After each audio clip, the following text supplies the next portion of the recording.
গণমাধ্যমের ওপর ক্ষোভ কাটছে না আদ্দিন হাসপাতাল স্টাফদের। আজও প্রবেশে বাধা, কটূক্তি, ধস্তাধস্তি।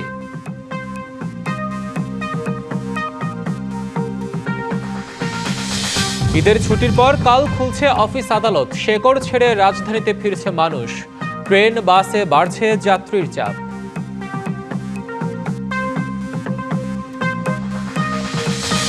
জঙ্গল সলিমপুরে সন্ত্রাসী গোষ্ঠীর আর অস্তিত্ব থাকবে না। কিশোর গ্যাং, মাদক ও অনলাইন জুয়া রোধে সংস্কার হবে আইন। বিএনপি সরকারের ১০০ দিনে জুলাই গণহত্যার ২ মামলার রায়। বিচার কার্যক্রমের স্বচ্ছতা নিয়ে বিপরীতমুখী মত।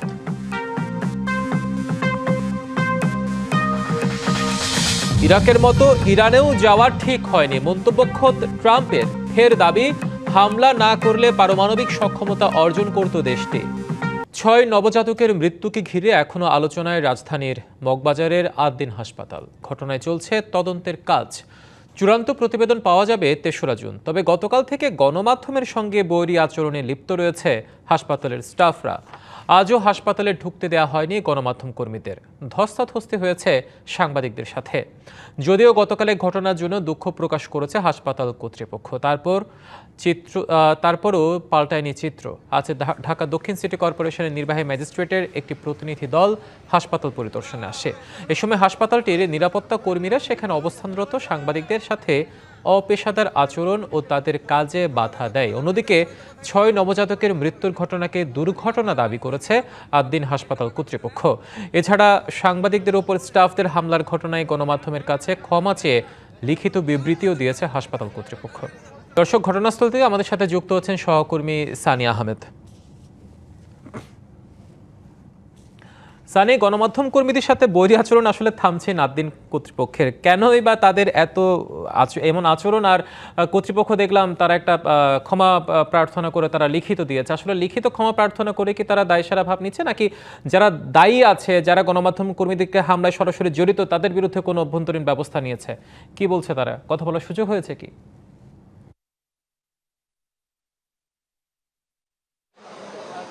হিমাদ্রি, আপনি যেটা বলছিলেন যে এখানেই ঠিক কিছুক্ষণ আগে দক্ষিণ সিটি কর্পোরেশনের নির্বাহী ম্যাজিস্ট্রেটের একটি দল এখানে তদন্ত করতে আসে এবং গণমাধ্যম কর্মীরা যথারীতি ছবি নিচ্ছিল। ঠিক তখনই কিন্তু এখানে আপনাকে একটু যদি দেখায় যে এখনও সেই নিরাপত্তা প্রহরীরা দাঁড়িয়ে আছে। ঠিক এখান থেকেই গণমাধ্যম কর্মীদের পথ আটকে দেয়, যদিও গণমাধ্যম কর্মীরা ভিতরে প্রবেশ করার চেষ্টাই করেননি। কারণ বিগত এই ঘটনা ঘটার পর থেকে এখানে হাসপাতালে অলিখিত একটি যে নিষেধাজ্ঞা হাসপাতালে ঢোকার জন্য, সেটি কিন্তু তারা বহাল রেখেছে। যদিও এখানে ছবি যখন নিতে চাচ্ছিল তখন কিন্তু তাদের এক পর্যায়ে কথাবার্তার এক পর্যায়ে তাদের যারা নিরাপত্তা কর্মী রয়েছে এবং কিছু সাদা পোশাকেও তাদের কিছু লোকজন ছিল যারা গণমাধ্যম কর্মীদের অপ্রীতিকর এবং দৃষ্টিকটু বক্তব্য ছড়ে এক পর্যায়ে এখানে একটি অপ্রীতিকর অবস্থার সৃষ্টি হয়। আপনাকে বলে রাখি যে হিমাদ্রি, ঠিক তখনই কিন্তু নির্বাহী ম্যাজিস্ট্রেট সহ পুলিশ সহ এই যে দক্ষিণ সিটি কর্পোরেশনের একাধিক কর্মী এখানে ছিলেন, যারা এখনও তারা উপরে রয়েছেন। তারা পরীক্ষা নিরীক্ষা করছেন, বিভিন্ন কাগজপত্র দেখছেন। একই সাথে আপনাকে যদি জানিয়ে রাখি যে আদ্দিন হাসপাতাল কর্তৃপক্ষ আজ একটি নিজস্ব যে তাদের কমিটি গঠন করা হয়েছিল, সেখান থেকে তাদের একটি প্রতিবেদন দেওয়ার কথা ছিল। যদিও সেটি এখনও আমরা গণমাধ্যমের সাথে তারা মুখোমুখি হয়ে কথা বলেননি। তবে কিছু সূত্রে খবর পাওয়া যাচ্ছে যে তারা আজকে সেই প্রতিবেদনটা জমা দিচ্ছে না। একই সাথে আপনি জানেন যে এই যে শিশু যে নিহত হয়েছে, সেই শিশুদের পরিবারের কাছে যাচ্ছে তদন্ত কমিটি। বিশেষ করে স্বাস্থ্য অধিদপ্তরের যে 3 সদস্যের কমিটি দল রয়েছে, সেই দলটি রাজধানীর একটি এবং কেরানীগঞ্জের 2 পরিবারের সাথে তারা কথা বলেছেন এবং তারা জানার চেষ্টা করছেন ঘটনার মূল আদ্যোপান্ত।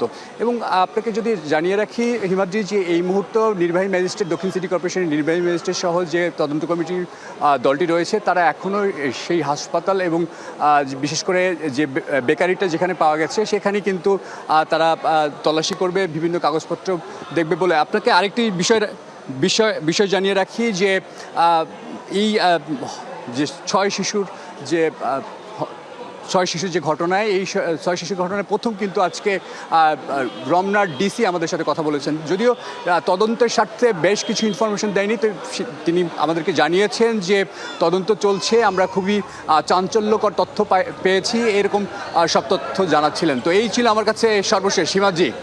সানি, ধন্যবাদ আপনাকে যুক্ত হওয়ার জন্য আমাদের সাথে। শিশু রামিসা হত্যা ও ধর্ষণ মামলায় 2 আসামির বিরুদ্ধে আদালতের কাছে সর্বোচ্চ সাজা প্রার্থনা করবে সরকার। সকালে ঝিনাইদহের শৈলকুপায় আইনমন্ত্রী বলেন যে তথ্য প্রমাণ আছে তাতে আসামির সর্বোচ্চ সাজা নিশ্চিত হবে। সরকারের হাতে যতটুকু সময়, যতটুকু ক্ষমতা আছে সেই ক্ষমতা সরকার প্রয়োগ করেছেন। আমি বলেছিলাম 1 সপ্তাহের মধ্যে চার্জশিট হবে। আলহামদুলিল্লাহ আমরা 1 সপ্তাহের মধ্যে চার্জশিট দিতে পেরেছি সঠিকভাবে। বাকিটা আদালতের কাজ, আদালতকে আমরা সহযোগিতা করব।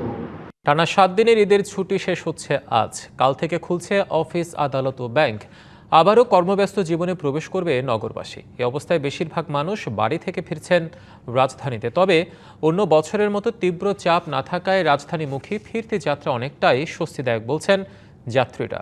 এদিকে ঈদের সময় যেতে না পারায় এখনও রাজধানী ছাড়ছেন অনেকে। লম্বা ছুটির শেষ দিন রবিবার রাজধানীতে ফিরছেন কর্মজীবী মানুষ। কিছু ট্রেন বিলম্বে চলাচল করলেও এবারের ঈদযাত্রা নিয়ে সার্বিকভাবে সন্তুষ্ট যাত্রীরা বলছেন বেশ নির্বিঘ্নেই ফিরতে পেরেছেন তারা। কোনো ভোগান্তি নাই, রাস্তাঘাট তো যানজট মুক্ত এবং ট্রেনেও তো খুব সুন্দরভাবে আসলাম। উত্তরবঙ্গের ট্রেন বিভিন্ন জায়গায় জায়গায় অন্য ট্রেনগুলোকে সাইড দেয়, দাঁড়ায়, এই কারণে একটু টাইমটা বেশি কিল হয় আর কি। সবশেষে আর কি আনন্দ কোনো মুহূর্ত কাটানোর পরে সব ফিরে আসা হলো আলহামদুলিল্লাহ। এদিকে ঈদের সময় যারা বাড়ি যেতে পারেননি তাদের অনেকেই পরিবার পরিজন নিয়ে ঢাকা ছাড়ছেন। ব্যবসায়িক চাপের কারণে ঈদের সময় যেতে পারি না, ফ্যামিলির সাথে ঈদ করতে পারি না, খুবই খারাপ। কিন্তু ঈদের পরে তো না যেলেই নয়। আমরা কোরবানি দিচ্ছি, এই কারণে যেতে পারিনি। এখন আমরা ঈদের ছুটিতে একটু ঘুরতে যাচ্ছি, এটাই অনেক আনন্দের বিষয়। এবারের ঈদে সামান্য বিঘ্ন ঘটলেও ট্রেনে ঈদযাত্রা স্বস্তিদায়ক ছিল, এমনটাই দাবি রেলওয়ে কর্তৃপক্ষের। মূলত উত্তরবঙ্গগামী কিছু ট্রেনের শীতল বিপর্যয় আমরা হয়েছে, বিপর্যয় ঠিক বলবো না, কিছু বিলম্বিত হয়েছিল এবং কিছু লোকোমোটিভের সমস্যাও ছিল। কাজে এখানে আমাদের খুব একটা কিছু করার ছিল না। আর স্পিড কন্ট্রোলও করা হয়েছে যাত্রীদের নিরাপত্তার সাথে আমরা করা, এই জন্য কিছু ট্রেন আমাদের যাত্রা বিলম্বিত হয়েছে। যাত্রীর চাপ সকাল থেকেই দেখছি, প্রত্যেকটা ট্রেনে যাত্রীর চাপ ছিল এবং এটা কয়েকদিন কন্টিনিউ করবে। আমাদের সকালে সিগন্যালিং সিস্টেমে কিছুটা ত্রুটি ছিল, সেই ত্রুটি সংশোধন করা হয়েছে এবং এখন ট্রেনগুলো আস্তে আস্তে স্বাভাবিক অবস্থায় ফিরে আসতেছে। এদিকে রাস্তা ফাঁকা থাকায় তেমন ভোগান্তি ছাড়াই সড়ক পথেও স্বস্তিতে রাজধানীতে ফিরছে কর্মমুখী মানুষ। রাস্তাঘাট খুবই ভালো, মানে জার্নিটা খুবই সুন্দর হয়েছে। আর জ্যাম নাই রাস্তায় তেমন জ্যাম ছিল না, রাস্তা ফাঁকা ছিল, 2 ঘন্টার মধ্যে চলে আসছি। ভাড়াও স্টেবল ছিল, কোনো ঝামেলা হয় নাই, কোনো কিছু হয় নাই, খুব সুন্দরভাবে আসতে পারছি। অজিত সরকার, ডিবিসি নিউজ, ঢাকা। সারা দেশে সাঁড়াশি অভিযানের মাধ্যমে মাদক, সন্ত্রাস ও চাঁদাবাজি নির্মূল করা হবে। কিশোর গ্যাং, মাদক ও জুয়ার বিরুদ্ধে সংস্কার করা হবে আইন, একথা বলেছেন স্বরাষ্ট্রমন্ত্রী সালাউদ্দিন আহমেদ। সকালে চট্টগ্রামের জঙ্গল সলিমপুর পরিদর্শনে গিয়ে তিনি আরও বলেন, এখানে কোনো সন্ত্রাসী গোষ্ঠীর আর অস্তিত্ব থাকবে না, নির্মাণ করা হবে নতুন কারাগার। চট্টগ্রামের সীতাকুণ্ডের জঙ্গল সলিমপুর একসময় পরিচিত ছিল সন্ত্রাসীদের অভয়ারণ্য হিসেবে। পাহাড় ঘেরা এ আতঙ্কের জনপদকে গেল মার্চে অভিযান চালিয়ে অপরাধমুক্ত এলাকা ঘোষণা করে প্রশাসন। স্থাপন করা হয় 2টি অস্থায়ী ক্যাম্প। কিন্তু গত 24শে মে যৌথ বাহিনীর ক্যাম্পে ত্রিমুখী হামলা চালায় সন্ত্রাসীরা। আইনশৃঙ্খলা বাহিনীর সাথে কয়েক ঘণ্টা ধরে গোলাগুলি চালানোর পাশাপাশি নির্মাণাধীন একটি ক্যাম্পও ভেঙে দেয় সন্ত্রাসীরা। এমন পরিস্থিতিতে রোববার সকালে জঙ্গল সলিমপুর এলাকা পরিদর্শন করেন স্বরাষ্ট্রমন্ত্রী সালাউদ্দিন আহমেদ। হুঁশিয়ারি দিয়ে বলেন, জঙ্গল সলিমপুর আর কোনো সন্ত্রাসী গোষ্ঠীর এলাকা বা অভয়ারণ্য হিসেবে থাকবে না। আলীনগর, জঙ্গল সলিমপুর এই জায়গাটা আর কোনো বিচ্ছিন্ন সন্ত্রাসীদের এলাকা থাকবে না, অভয়ারণ্য থাকবে না। এর আশেপাশে 2টা পাহাড় টিলা শ্রেণী আছে, এই এরিয়াতেও সন্ত্রাসীদের আনাগোনা আছে বলে আমরা জানতে পেরেছি। এখান থেকেও তাদেরকে উচ্ছেদ করা হবে। তবে সলিমপুরে যারা বসবাস করছেন তাদের পুনর্বাসন ছাড়া উচ্ছেদের কোনো পরিকল্পনা সরকারের নেই। খাস জমি দেখে কারাগার নির্মাণ করা হবে বলেও জানান স্বরাষ্ট্রমন্ত্রী। স্থানীয় অধিবাসী যারা বিভিন্নভাবে এখানে কোনো না কোনো কারণে বসতি স্থাপন করতে বাধ্য হয়েছে অস্থায়ীভাবে, বা রিহেবিলিটেটেড হয়েছে বিভিন্ন কারণে, তাদেরকে কিভাবে পুনর্বাসন করা যায় সেটা আমরা একটা পরিকল্পনা করব। তাদের কাউকেই এখান থেকে আপাতত উচ্ছেদ করা হবে না। চট্টগ্রাম কারাগারকে শিফট করার সেইটা একটা খাস ল্যান্ডের মধ্যে বা ইজদি লিঙ্কের আশেপাশে যেখানে এখনো আবাস নাই, মোটামুটি ডিমার্কেটেড করা হয়েছে। স্বরাষ্ট্রমন্ত্রী আরও জানান, সারা দেশে সাঁড়াশি অভিযানের মাধ্যমে মাদক ও সন্ত্রাসের পাশাপাশি চাঁদাবাজিও নির্মূল করা হবে। কিশোর গ্যাং, মাদক ও জুয়া রোধে সংস্কার করা হবে আইন। এবং যৌথ অভিযানের মাধ্যমে, পরিকল্পিত অভিযানের মাধ্যমে সারা দেশব্যাপী মাদক, সন্ত্রাস, জুয়া এবং চাঁদাবাজি এই চারটাকে আমরা অ্যাড্রেস করব অত্যন্ত গুরুত্ব সহকারে। এগুলোকে আমরা নির্মূল করার চেষ্টা করব। তার জন্য আমরা পরে সার্কিট হাউসে এমপি, মেয়র ও আইনশৃঙ্খলা বাহিনীর সাথে মতবিনিময় করেন স্বরাষ্ট্রমন্ত্রী। সন্ত্রাসীদের অভয়ারণ্য যেখানেই থাকুক নির্মূল করতে হবে। আসিফ খান, ডিভিসি নিউজ। বিএনপি প্রতিষ্ঠাতা শহীদ রাষ্ট্রপতি জিয়াউর রহমানের ৪৫তম মৃত্যুবার্ষিকী উপলক্ষে রাজধানীর কৃষিবিদ ইনস্টিটিউশনে চলছে আলোচনা সভা। আয়োজনে যোগ দিয়েছেন প্রধানমন্ত্রী তারেক রহমান। সভায় জিয়াউর রহমানের জীবন ও কর্মের নানা দিক তুলে ধরেন দলটির বিভিন্ন অঙ্গ সংগঠনের নেতারা। এ সময় জিয়াউর রহমানের আদর্শ ধারণ করে মানবিক বাংলাদেশ গড়ে তোলার প্রত্যয় জানান তারা। জিয়াউর রহমানকে হত্যা করা না হলে বাংলাদেশ অনেক আগেই সমৃদ্ধির পথে থাকত বলেও মন্তব্য করেন আলোচকরা।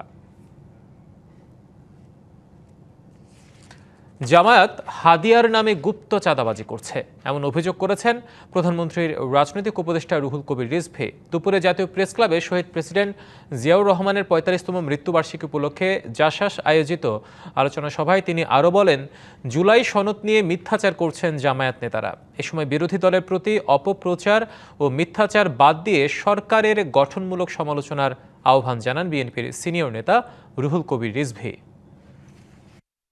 ৭১-এর জামাত হানাদার বাহিনীর সাথে আঁতাত করে এদেশেরই মানুষের উপর যখন জুলুম, নির্যাতন, হত্যা, খুন হচ্ছিল সেটাকে সমর্থন করেছে ওইটা।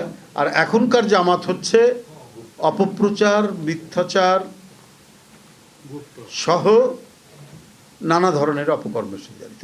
এই দুইটা পার্থক্য। ছাত্রলীগের মধ্যে, আওয়ামী লীগের মধ্যে ঢুকে থেকে গুপ্ত রাজনীতি করেছে, অনেক গুপ্ত চাঁদাবাজও জামাতের মধ্যে আশ্রয় নিয়ে আছে। চাঁদাবাজির অন্যান্য তো চাঁদাবাজি বলে, আপনারা সেটা না বলে আপনারা হাদিয়াবাজি করেন। ঈদুল আজহার চতুর্থ দিনেও রাজধানীর মিরপুরে জাতীয় চিড়িয়াখানায় দর্শনার্থীর উপচে পড়া ভিড়। পরিবার পরিজন নিয়ে ছুটে আসছে মানুষ।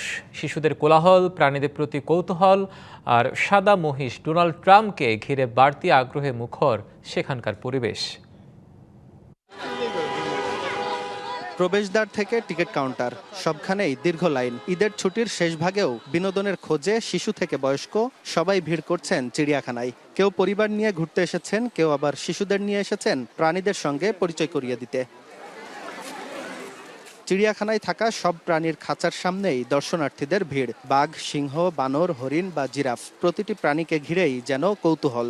অনেক রাশ এখানে দেখার মতো, আসলে কিভাবে যে কোনটা দেখবো এটা বুঝতেছি না। আর মানে এত ভিড় যে বাচ্চারাও আসলে দেখতে পাচ্ছে না। ভালো লাগছে, অনেক কিছু দেখছি, বাঘ, চিতাবাঘ, বান্দর। তবে এবার চিড়িয়াখানার প্রধান আকর্ষণ যেন অন্য কেউ। আন্তর্জাতিক গণমাধ্যমে আলোচনায় আসার কারণে মহিষ ডোনাল্ড ট্রাম্পকে দেখতেই আগ্রহ বেশি। ডোনাল্ড ট্রাম্প, যার জন্য আকর্ষণীয় হয়ে আমরা দূর থেকে এসেছি। আমাদের আসার উদ্দেশ্য হচ্ছে যে আমরা ট্রাম্পকে দেখব, কিন্তু দুঃখের বিষয় হচ্ছে ট্রাম্পকে এমন একটা জায়গায় নিরাপত্তার সহিত রেখেছে, মনে হয় যে বাস্তবে ট্রাম্পকে এখানে রাখা হয়েছে। বন্যপ্রাণীর প্রতি শিশুদের কৌতূহল, ফাঁকা ঢাকায় স্বজনদের নিয়ে অনেকের ঘোরাঘুরি, সব মিলিয়ে ঈদুল আজহার চতুর্থ দিনেও প্রাণচঞ্চল চিড়িয়াখানা। রাজধানীতে উন্মুক্ত বিনোদন কেন্দ্রের সংখ্যা সীমিত হওয়ায় ঈদসহ বড় ছুটিতে চাপে পড়ে জাতীয় চিড়িয়াখানা। তাই দর্শনার্থীদের দাবি নিরাপত্তা ব্যবস্থাপনা এবং দর্শনার্থী ব্যবস্থাপনা আরও জোরদার করার। আঞ্জাম খালেক, ডিবিসি নিউজ, ঢাকা। জীববৈচিত্র্য রক্ষায় সুন্দরবনে প্রবেশে ৩ মাসের জন্য নিষেধাজ্ঞা দিয়েছে বন বিভাগ। বনে মানবসৃষ্ট ক্ষতি প্রাকৃতিকভাবে পুষিয়ে নিতে ১ জুন থেকে ৩১ আগস্ট পর্যন্ত বনজীবীদের প্রবেশ নিষিদ্ধ করা হয়েছে। তবে এই সময়ের জন্য বনের ওপর নির্ভরশীল জেলে ও বনজীবীরা সরকারি সহায়তার দাবি জানিয়েছেন। বিশ্বের সবচেয়ে বড় ম্যানগ্রোভ বন সুন্দরবন, জীববৈচিত্র্যের আধারে বন, প্রাকৃতিক দুর্যোগের ভয়াবহতা থেকে প্রতিনিয়ত রক্ষা করে যাচ্ছে উপকূলবাসীকে। বনটিকে ঘিরে গড়ে উঠেছে বিপুল কর্মসংস্থানও। তবে চোরা শিকারি আর অপরিকল্পিত শিল্পায়নের হুমকির মুখে এই বনের বৈচিত্র্য। এ অবস্থায় বনের জীববৈচিত্র্য রক্ষায় জুন থেকে আগস্ট মাস পর্যন্ত মাছ, কাঁকড়া, গোলপাতা ও মধু আহরণে নিষেধাজ্ঞা দিয়েছে বন বিভাগ। সুন্দরবনের ভিতরে যত অনিয়ম ঘটছে সেটি কিন্তু নিয়ন্ত্রণ করে বাইরের একটি বড় চক্র এবং এদের হাত অনেক লম্বা। আমি মনে করি প্রশাসনের এই ব্যাপারে উদ্যোগ নেওয়া উচিত। তবে নিষেধাজ্ঞায় কর্মহীন হয়ে দুশ্চিন্তায় কয়েক হাজার বনজীবী পরিবার। তাদের বিকল্প কর্মসংস্থান তৈরির তাগিদ দিলেন সংশ্লিষ্টরা। তাদের যদি বিকল্প উপার্জনের ব্যবস্থা সত্যিকারে করা যায় তাহলে কিন্তু সুন্দরবন সংরক্ষণের কাজ কিন্তু অনেকটাই এগিয়ে যাবে। প্রাকৃতিক ক্ষত নিজ উদ্যোগে পুষিয়ে নিতে পারে বন, কিন্তু মানবসৃষ্ট ক্ষতি পুষিয়ে নিতে নিষেধাজ্ঞা বলে জানায় বন বিভাগ। জুন, জুলাই, আগস্ট আমাদের দেশে বর্ষাকাল। এই বর্ষাকালে উদ্ভিদের রিকভারিটা ভালো হয় এবং অধিকাংশ বন্যপ্রাণীর প্রজনন মৌসুম এই সময়, যার কারণে এই 3 মাসে আমরা বেছে নিয়েছি। নিষেধাজ্ঞার সময় চোরা শিকারীদের দৌরাত্ম্য প্রতিবারই ভোগায় এই বনকে। এ কারণে এবার আধুনিক প্রযুক্তি ব্যবহারের কথা জানান বন সংরক্ষক। অনেকেই এই ধরনের তৎপরতা লক্ষ্য করা যায় যে অবৈধভাবে ওখানে গিয়ে কিছু মৎস্য শিকার বা কিছু করা। এই 3 মাস এবছর আরও কঠিনভাবে পর্যবেক্ষণ করা হবে আমাদের ড্রোন প্রযুক্তির মাধ্যমে। দেশের প্রাকৃতিক ঢাল এই বন রক্ষায় শুধু বন বিভাগ নয়, এগিয়ে আসতে হবে সবাইকে। তাহলেই রক্ষা পাবে সুন্দরবনের অপার বৈচিত্র্য, বলছেন সংশ্লিষ্টরা। DBC news desk. হামলা, যুদ্ধ ও নির্বিচার হত্যার পর ইরানে যাওয়া ঠিক হয়নি বলে এবার মন্তব্য করলেন খোদ মার্কিন প্রেসিডেন্ট ডোনাল্ড ট্রাম্প।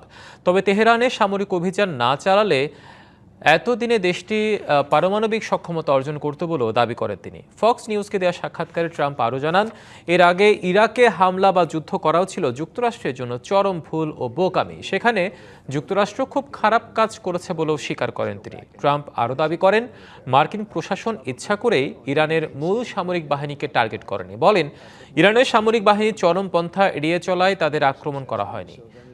কাতার ভিত্তিক সংবাদ মাধ্যম আল জাজিরা ফক্স নিউজের বরাত দিয়ে এসব জানিয়েছে।